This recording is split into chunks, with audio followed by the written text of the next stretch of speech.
Hey everyone, welcome back to the channel. If you're new here, my name is Kaz and I help you to heal from trauma, improve your relationships and find your soul purpose. And today we're going to dive into a topic that so many of us struggle with, and that is feeling misunderstood in our relationships. So whether it's with a partner, family, friends, or just the feeling of being misunderstood can be so frustrating, can make us feel lonely and disheartened. But don't worry, because in today's video, I'm going to be sharing some practical tips on how you can communicate more effectively and express your true self so that you can start feeling seen and heard in your relationship. And no doubt it's going to create more lusciousness and vibrance in your relationship. So let's get started.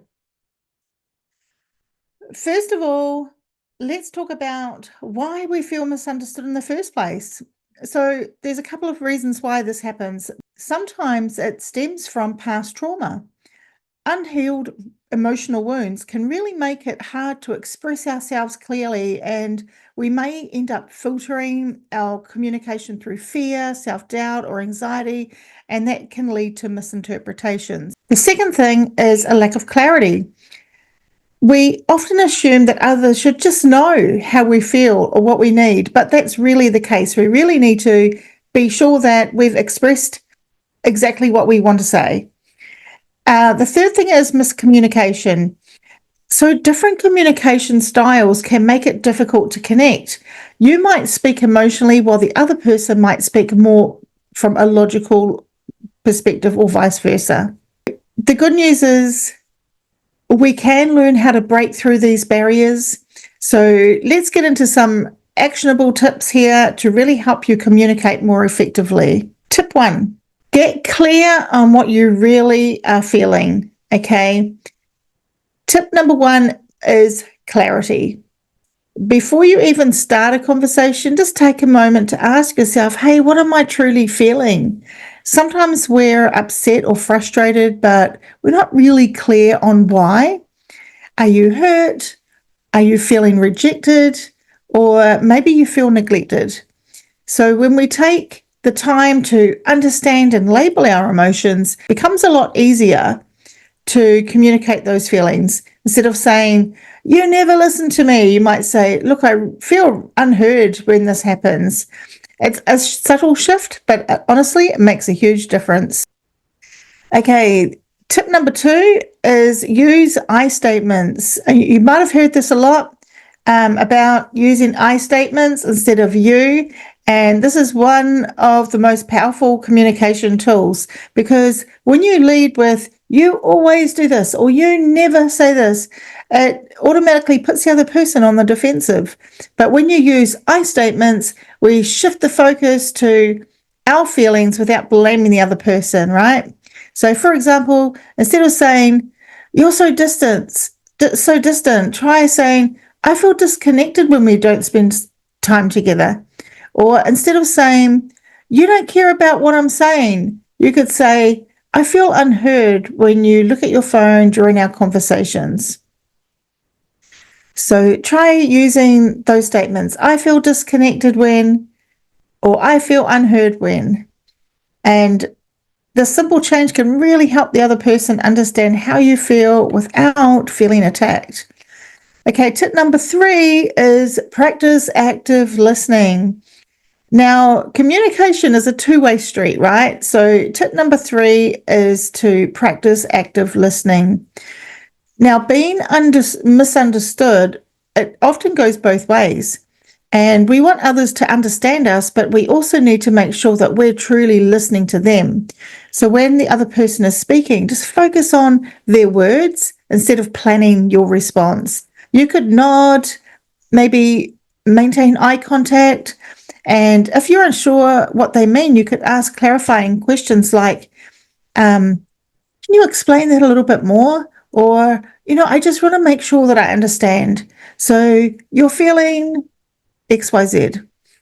So active listening not only helps you understand the other person better, but it also shows them that you respect and value their perspective.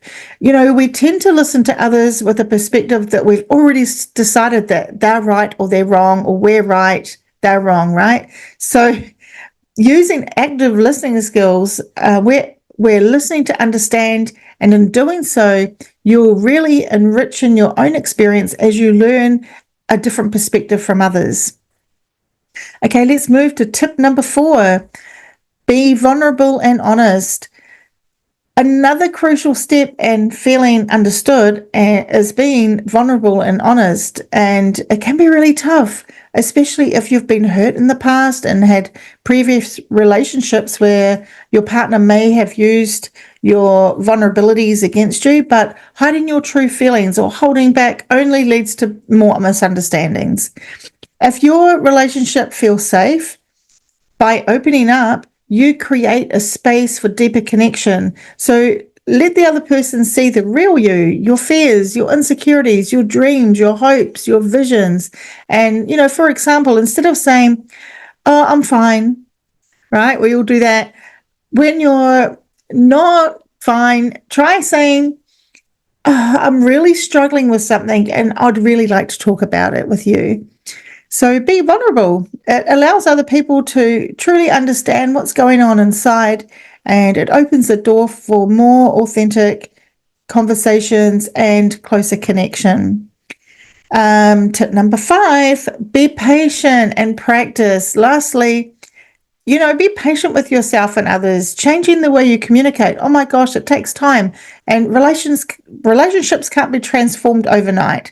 So just start practicing these tips just one step at a time, and I just use it like a game. I'm going to practice listening more, be more active in my listening, and then just see how this might shift in our connection with each other. So just try it out.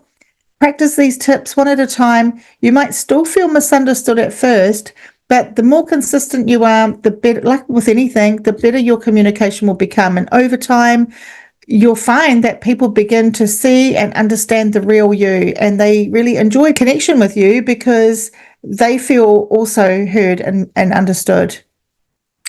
So guys, there you have it. 5 powerful tips to stop feeling misunderstood in your relationships and create more lusciousness and connection together.